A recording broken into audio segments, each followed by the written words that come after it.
నమస్కారం గురూజీ గారు. నమస్తే అమ్మా. హస్తా నక్షత్రం, కన్యా రాశి. అవునండి. ఎన్నో కూతురు మీరు నాన్నకి? ఒకతో కూతురండి. మొదటి జ్యేష్ఠ కూతురండి. పుత్రిక, మొదటి పుత్రిక. జన్మజాతకం చాలా బాగుంది తల్లి. ఏం చదువుకున్నారు మీరు? నాది డిగ్రీ అయిందండి. ప్రజెంట్ ఏం చేస్తున్నారు? హౌస్ వైఫ్ అండి. Home maker. Very good. ఏం తెలుసుకోవాలి తల్లి జాతకంలో?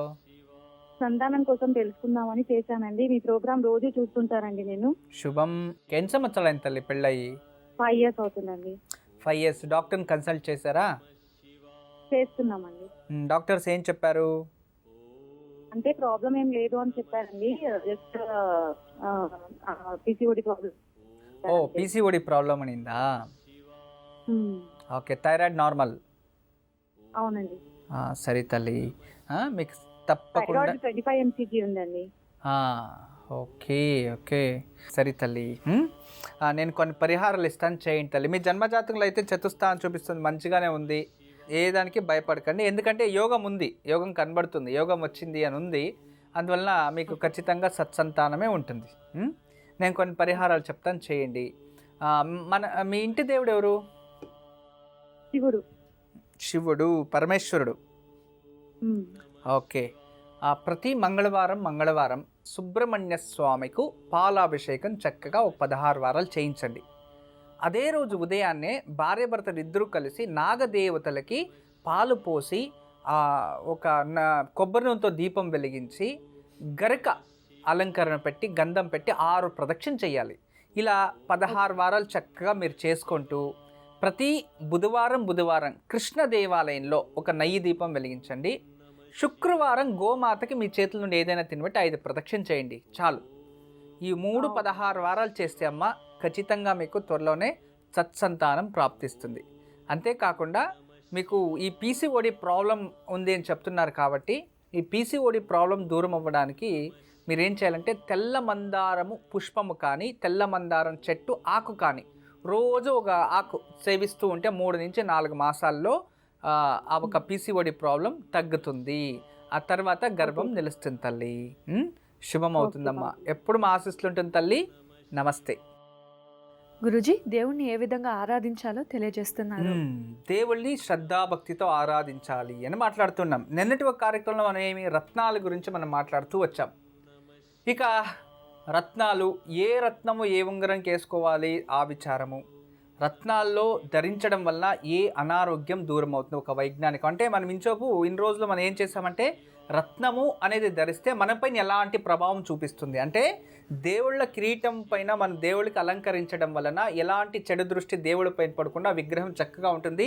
దేవుడికి కళ అనేది ఆ మూర్తిలో తేజస్సు అనేది తగ్గకుండా ఉంటుంది. మనిషి దృష్టి పడినా కూడా ఇప్పుడు రాయితో కొట్టి ఉలితో కొట్టి విగ్రహం చేస్తుంటే కన్ను దృష్టి అలాగే పడుతుంది అని చెప్పాను కదా, అది ఎక్కడకుండా జాగ్రత్తగా కాపాడుతుంది. రాజు ఎందుకు అలా వేసుకుంటాడంటే ఎన్నో వేలాది మంది ఆ ఒక మానవుల దృష్టి వాళ్ళపైన పడుతూ ఉంటుంది, దానివల్ల వాళ్ళు క్షీణించకూడదు అనే దృష్టి వల్ల ఆ ఒక రత్నాల్లో కిరీటాల్లో వేసుకొని వాళ్ళ ఎనర్జీని గెయిన్ చేసుకుంటూ ఉంటారు. నమస్కారం గురుజీ, మీ పాదాలకి శతకోటి వందనాలు. మా ఆశీస్సులమ్మా.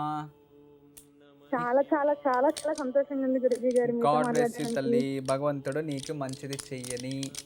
ఏం చదువుకుంటున్నావు తల్లి? నేను ఇప్పుడు సిఏ చదువుతున్నాను Guruji. Very good very good.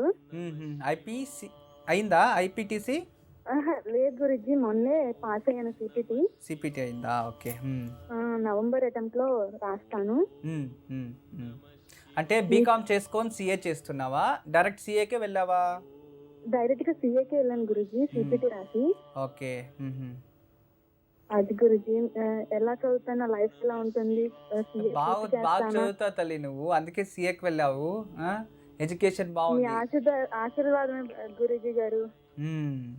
మా ఆశీస్సులు. బాగా చెప్తావు తల్లి. చాలా చాలా థ్యాంక్స్ గురుజీ గారు. అమ్మ నాన్న ఏం పని చేస్తారు? డాడీ బిజినెస్ చేస్తారు. బిజినెస్ కూడా అంతంత మాత్రం, చాలా కష్టపడతారు. నేను ఐపీసీ పూర్తి చేస్తాను గురుజీ గారు. చేస్తావు తల్లి, అవుతుంది వల్ల చేస్తావు. కంప్లీట్ చేస్తాను. ఎస్, కంప్లీట్ అవుతుంది.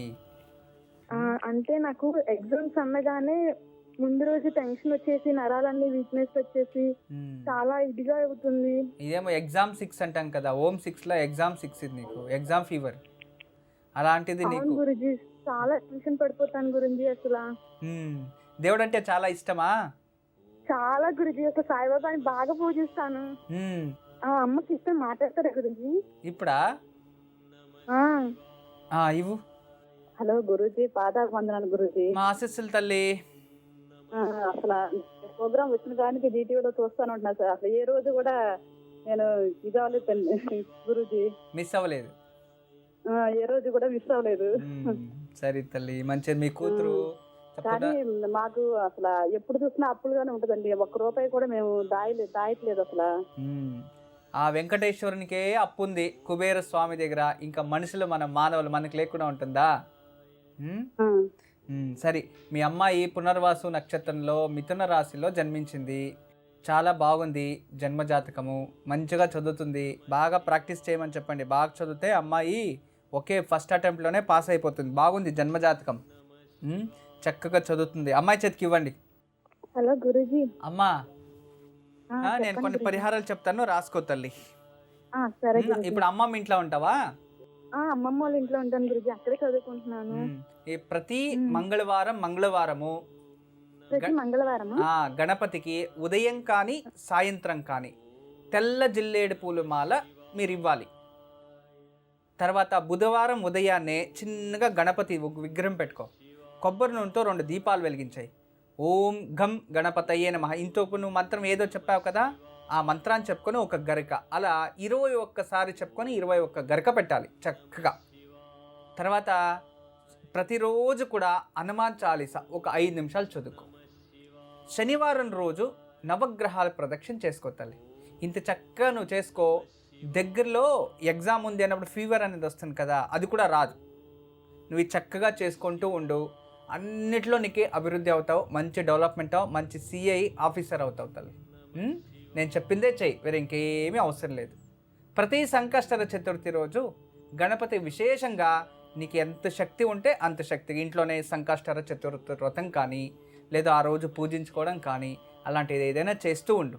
నీ ఎడ్యుకేషన్ పైన నమ్మకం పెట్టు. నీపైన నువ్వు నమ్మకం ఉంచుకో. గణపతిని పూజించడం వల్ల, దేవుని పూజించడం వల్ల ప్రశాంతత, పీస్ అనేది వస్తుంది. మనపై నమ్మకం మనం ఉంచుకుంటే కాన్ఫిడెన్స్ పెరుగుతుంది.